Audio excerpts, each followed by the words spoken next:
turabasuhuze mwese mu izina rya Yesu. Turishimye kongera kuba hano nyuma ya saa sita cyangwa muri uyu mugoroba kaya masaha Imana yabagiriye ubuntu kugira ngo muzamukomeza no muri aya masaha. We thank God for this opportunity to be here in the evening. May God bless you. Mbere yuko nsoma ijambo ry'Imana kuko ari ryo riduhagurukije, Before I read the word of God, nongera gushimira Imana abayobozi I also thank God for the leadership. nasohoye dutashe mu mwanya We are leaving soon, duhura na apotre nubwo twari twaramukangije agarutse aha, and I met with the apostle as he was leaving. aratubwira ngo nimba bikunze tubane none cyangwa undi munsi. And he asked us to be here today or another day if it's possible. Igihe nari nicaye aho naringiye mpita mbona revera And while I was sitting at the place I went to, n'abapasiteri, the reverend called me twemeranwa kuko tuba muri uyu mwanya. and asked us to be here this evening. Mu izina ry'abayobozi bose turabashimiye In the name of the leadership, we thank you kuko muduhaye uyu mwanya. for giving us this chance. Ikindi cyongeyeho, Another thing, ndabona inshuti yanjye Runyambo, I see my friend Runyambo. nigeze kugira ikibazo muri kino gihugu, One time I had a problem in this country. ariko si ikibazo kindi nari naje kwivuza. I had come to be treated, Yaramfashije, and he helped me. nongeye kumubona ndishimye cyane. And I'm very glad to see him once again. Ibyo yakoze arabizi ko tumugira ku mutima. He knows what he did, and he knows that I value it. Turashimira n'abandi bose twagiye tumenyana. We also thank everyone else that has been known Naje to us. kubona n'undi mwana twareze baruhu. There's also another kid that I raised. Imana ibagirire neza, God bless you. n'abandi bose turabasuhuje. We also greet every one of you. Mureke twige ijambo ry'Imana. Let us study the word of God. Nk'uko babivuze, Like they said it, ibyo tuvuga ariko biratuma tugenda hari indi gahunda, barabizi twabivuganyeho. we are going to share the word and then leave shortly after. Tugiye kwiga ibintu 10, We are going to learn 10 things. zimwe mu nzitizi 10 Some of the 10 challenges ziranga abantu batagira icyerekezo. that reveal people who have no plan, no vision. Ushobora kwirebaho You can look at yourself cyangwa ushobora kureba ku wundi. or at another person. Sinzi nimba twumvikanye. I don't think we are together. Tuvuze n'inzitizi nyinshi ariko turareba inzitizi 10 There are many challenges, but I shall speak on 10 ziranga umuntu utagira icyerekezo. that reveal a person without a vision. Ushobora kwirebaho That you can look at yourself cyangwa ushobora kureba ku wundi. or at another person. Turambure Bibiliya zacu. Let us open our Bibles. Some mu Migani We read the book of Proverbs, chapter 29. 29.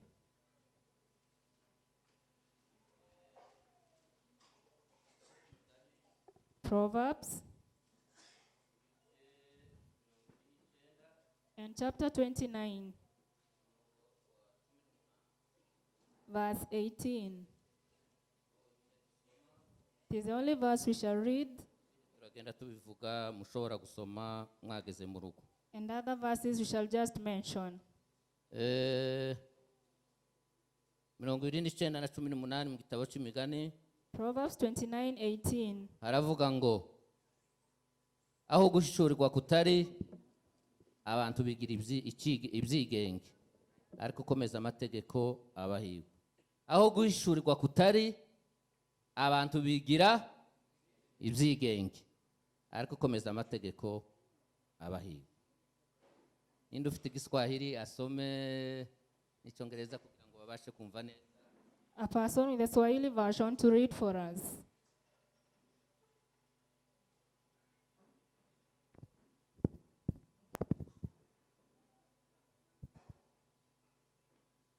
Uh, 29 mstari wa 18.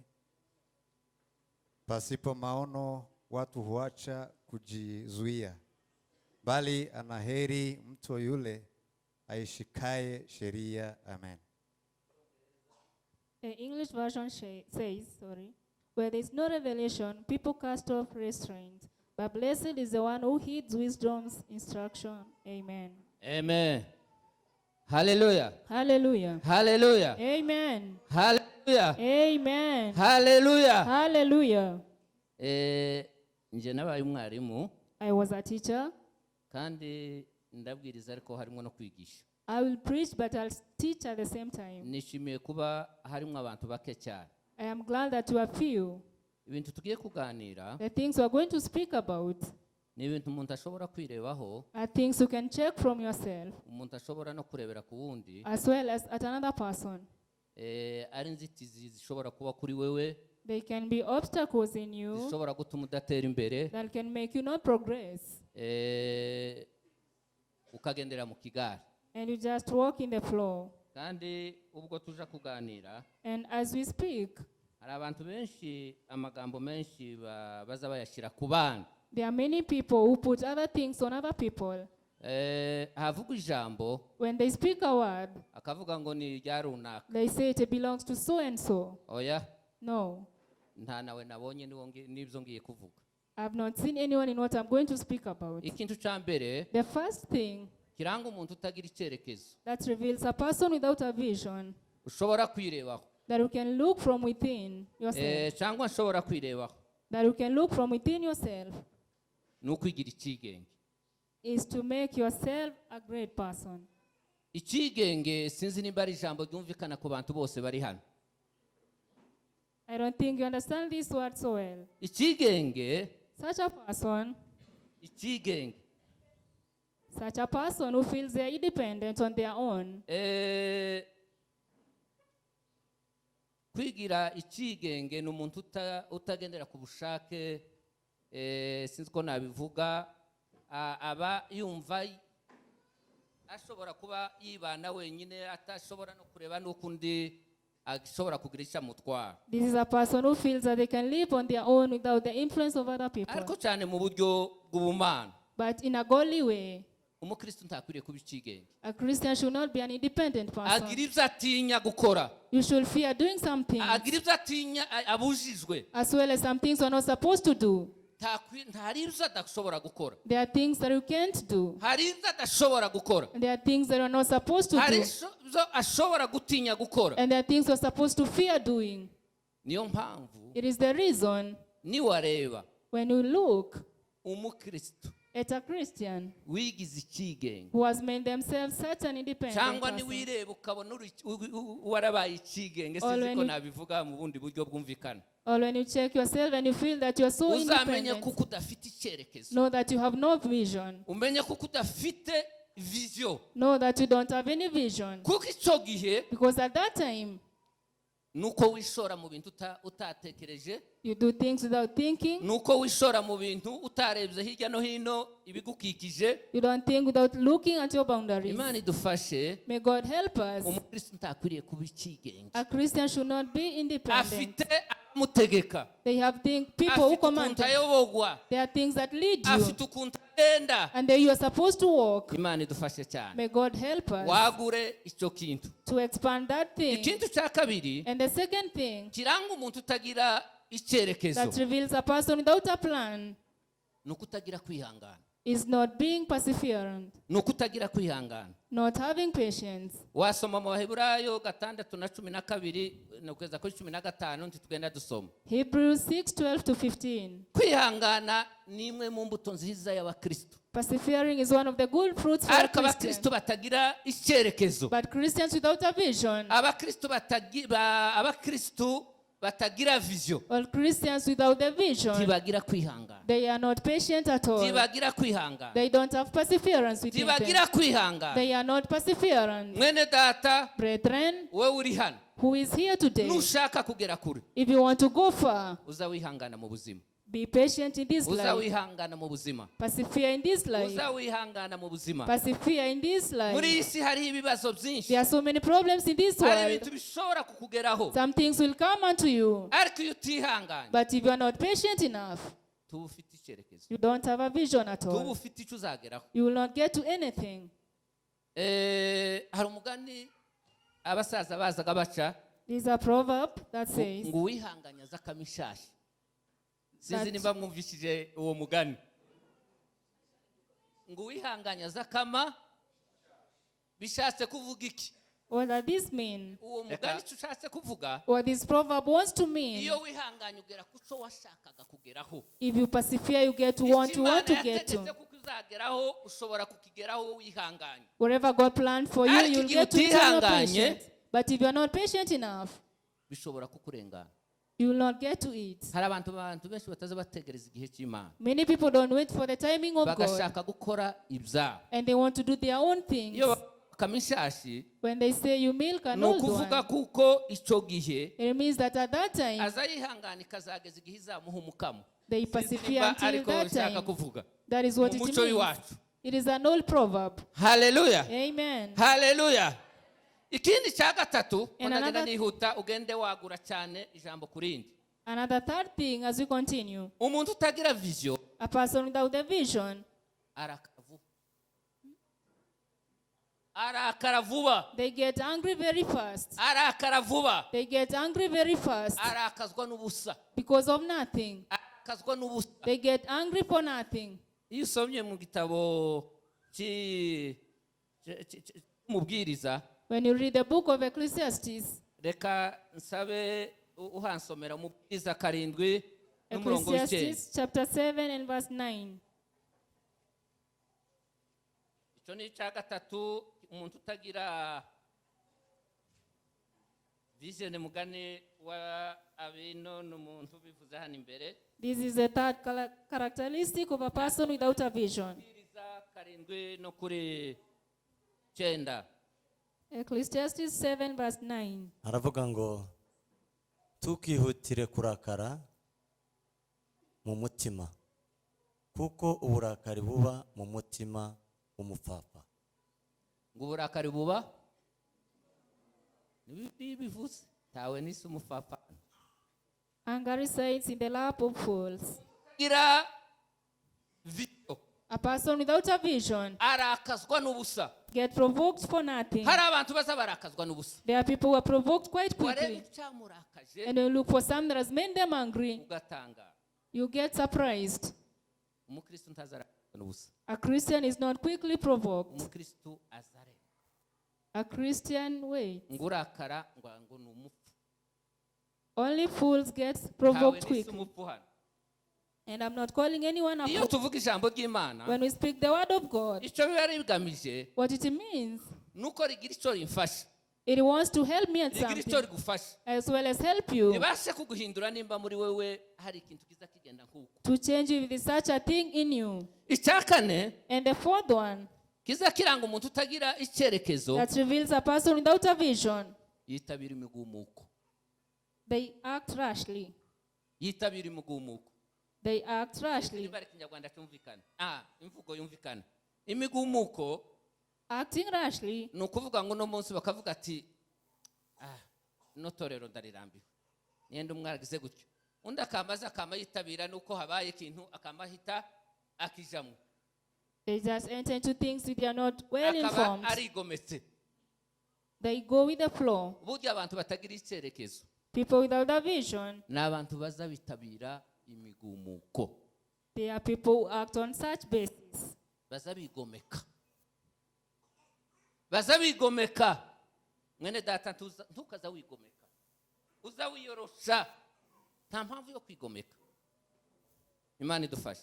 Amen. Haleluya. Hallelujah. Haleluya. Amen. Icyo bishaka kuvuga What this means, ku mukristo uri hano, for a Christian that is here today, ibyo bitagomba kumuranga. those things are not supposed to be found in them. Imana ishimwe cyane. Amen. Icya gatanu, And the fourth characteristic, umuntu utagira icyerekezo, a person without a vision, umuntu udashobora kuba umwigishwa wa Kristo, who cannot be a disciple of umuntu Jesus, udashobora kuba umukristo mwiza, who cannot be a good disciple, ntagira gahunda, they have no program. ntagira gahunda, They have no plans at all. ntagira gahunda. They don't go by plans. Inzi hano mugira gahunda nyinshi, simvuga mu rusengo ndavuga muri kino gihugu, In this country, I know there are many programs, ariko umuntu akaba yaguhamagara aha kujya Gidura, siko bahita, but a person can call you from Gidorai across, agahita akubwira ngo ko ngushaka, and they tell you, I need you. ariko nienda hari gahunda wari ufite nienda yo kuja mu mujyi kugira ngo ushakire urugo rwawe And perhaps you're on the way to town for your job. uranshaka And you say, you need me. agahita yirukanka And they just run akamusanga and go to the person calling them. icyo yari agendereye mu mujyi yarakibona uwo munsi Will they get what they were going to do in town, really? n'abakristo bamwe ntibagira gahunda Some Christians have no hari plans ibyo at all. baza bajamwo bitari biteganijwe They get into things that were not ndetse in their bitari plans, biteguwe that were not even prepared for. imana itubabarire May God forgive us. wareba mu gitabo cy'abami kubara 16 rimwe kugeza kuri 35 ndabaheza imirongo muje kwisoma cyangwa niba mufite urubuga ndaje kubiheza revera kugira ngo azabibahe cyangwa undi wari we wese dufite nimero. I'll give you the references later.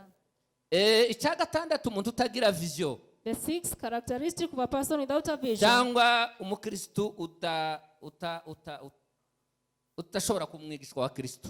Or a Christian who cannot be a disciple of Jesus. Muri we abona ibibazo gusa. They see only problems in their lives. Muri we abona ibibazo gusa. They see problems only. Iyo urebye mu gitabo icyo twasomye cyo kubara, when you read the book of Numbers 14 and verse 36, ubwo Mose yatumaga abantu kuja gutata, when Moses was sending people, 10 baje bavuga ibibazo, 10 came speaking about babiri nibo problems, baje bavuga and 2 came saying inkuru nziza. good news. Abantu benshi Many people, dushobora kuba twicaye hano dutura muri notorero, we can be in this church babona ibyiza byaho, and you don't see the goodness in the church, akumva gusa ko hari ibibazo, and they see only the yasohoka problems. akavuga ati sinzi itorero hajya ni Church of Christ. akumva kuko muri we gusa ni ibibazo, And you feel that there are only problems in that church.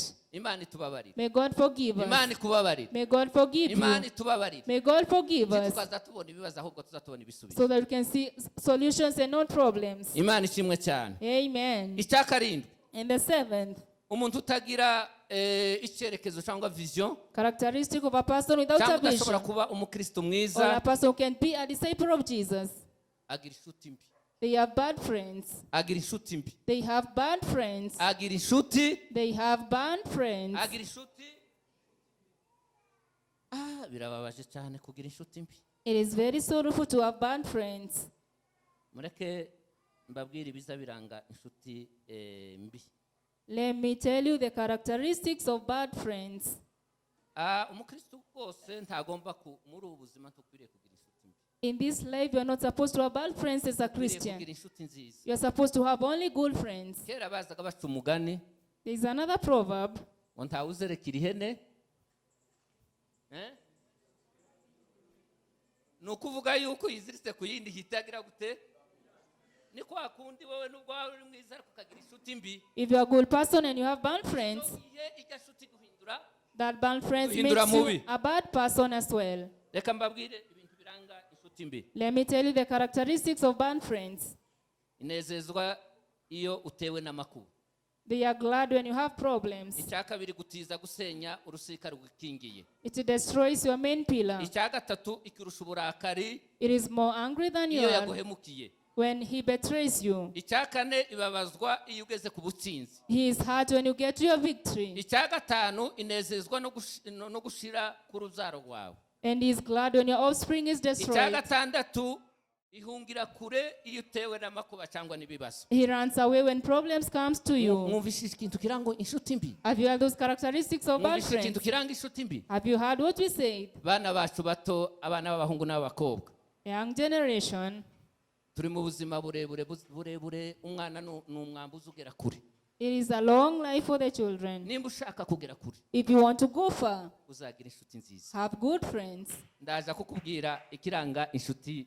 Reka nazo tuvuge ndetse bikiraha inshuti nziza icyo izi kumarira. Let me tell you the value of a good friend. Nimba ushaka kugera kure mwana wanje cyangwa inshuti muvandimwe. If you want to go far, my child, my friend, Hari ibintu biri ugomba kubyirinda kuriya inshuti mbi ni kuri izikora. those are the characteristics of a bad friend. Hari akantu gatoya nabwiye bene data kandi sinkavuga. There is something I told my brothers I'll not say to today here. Kamwe mu kabazo kaye kanjana. One of the problems I had, Ibo bahishe bavyumva. they had it. Kari muri. It is among those. Biga twavuganye Is that not what we spoke about? simbivuga mu buryo bugize. ikintu nari mvuze ibiranga inshuti nziza. The characteristics of good friends. Ibiranga inshuti nziza. A good friend. Icyambere, The first one, imenya amakuba yawe. he knows your storms. Icya kabiri, The second point, ikumenyera abawe. he knows your people. Icya gatatu, And the third point, ihora hafi yawe. he is ever close to you. Icya kane, The fourth point, iyo itewe iragutabara. when you are attacked, he saves you. Icya gatanu, The fifth one, tigira ishari iyo hari icyiza kikugezeho. he is not jealous of any good things you reach to. Icya gatandatu, The sixth one, iyo ubonye uri mu mutego ikuburira utaragushibukana. when you are about to fall into a trap, he unsets it for you.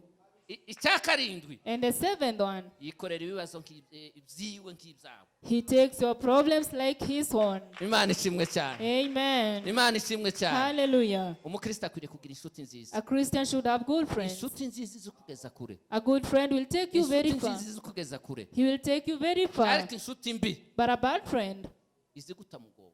he will leave you in the problem. Iziguta mu bwobo utazivanamo. He will leave you in a big hole. Izihungira kure iyo utewe n'amakuba. When you are attacked, he runs away from you. Utagutabaye. And he does not save you. Navuze ukuntu mwene data igihe nari ndi hano twabanye mu rugendo rumwe twari turimo. I say that my brother helped me at one Ushobora time. kwibagirwa ibyo twagiye dukorana. You can remember what we did. Shami. Nari ahantu mu bitaro. I was in the hospital, Aga Khan. Imana ishimwe. Umuntu mwiza. A good person N'inama nziza. and good advice Ibivuye ku Mana. comes from God. Ibivuye ku Mana. It comes from God. Ndakwifuriza I wish inshuti nziza. that you have good friends Wirinde and not bad friends. muri ubu buzima tukwiriye kugendana n'inshuti. In this life, you're supposed to walk with Simvuze good ngo friends. utandukane ariko nibona ko ari inshuti mbi uzuyigendera kure. I don't see that you separate yourself from Cyangwa people, but umubwire if you ati, feel they're bad "Ndashaka friends, ko leave tugenda them." gutya." Ntabwo twashatse kubabwira ngo mwivumbure ku nshuti ariko zura. Twababwiye ngo ni ikintu ushobora kwirebaho I cyangwa told you it's ushobora something you kureba. can check yourself or another person. Haleluya. Amen. Icyamunani. The eighth characteristic kiranga umuntu utagira vision. that reveals a person without a vision. Ushobora kwirebaho cyangwa ushobora kurebera ku wundi. You can check yourself or your neighbor. Ni umutima ugambirira ibibi. It is a heart that desires bad things. Muzasaba cy'imigani 6:18 na 16 kugeza kuri Proverbs 19. 6:16 to 19. Tubwira ngo hari ibintu bitandatu birindwi. There are 6 or 7 things Uwiteka yanga. that the Lord hates. Iyi jambo ry'Imana rivuze ngo icyo Imana yanga. When the word says something that God hates, Tukigenderera kure. you are supposed to fear that thing. Umutima ugambirira ibibi. A heart that plans bad things. Imana idufashe May God help us umutima ugira umutima ugambirira ibyiza. to have hearts that plan to do good things. Dawudi amaze kugira ikibazo When David had a problem, yaravuze ngo nkuremo uwo mutima. he said, "Take this heart Agira away isengesho ryiza ngo nshiremo undi mutima and put in me a new muzima. heart." Hari ugushobora kugira abantu muri isi hari abashobora kugira iyo mitima. There are people in this world who can Imana have such hearts, irabishoboye. but God is able. Irabishoboye ko ashobora kongera kuguheza undi mutima mwiza. He can give you another good heart. Nushaka kugera ku masezerano If you want to come to your promises, uzugambirira neza. plan good things. Uzugira umutima ugambirira ibyiza. Have a heart that devises good things. Icyenda The ko turagana ninth ku one. musozo kandi ndagenda gato. As we conclude, Icyenda the ninth one, umuntu ushobora kurebera ku wundi a person can check their cyangwa ashobora neighbors kwirebaho or themselves, cyangwa dushobora kureba uko abantu bagenda. or as people walk. Umuntu udafite vision A person without a vision, ni uko utishimira ibyiza by'abandi. you don't rejoice for the good things of others. Hari abantu bataza bishimira ibyiza by'abandi. There are things who don't rejoice good things Batashobora of others. kwishimira ko itorero rigenda neza. They can't rejoice when the church is Batashobora progressing, kwishimira ko undi yakoze umuntu washingiye. or another person has gotten married. Imana twese All of us, Imana idukunda kimwe. God loves us equally. Haleluya. Amen. Haleluya. Hallelujah. Imana idukunda God loves us equally, ariko byose siko tubibonera but we don't all receive them at the same igihe time. kimwe. Oya. Ibyo No. wahise mfite uno munsi. What I have today, Ibyo ufite undi none ejo wazabona ibindi nawe ibyo atari afite uwo munsi. what you have today, you'll get other Nako things icyo tomorrow. gihe. Ibyawe ufite What you have today, nimba yashingiye none If your child gets married ejo nawe today, uzashingira. tomorrow your child will get Sibyo married ra? as well.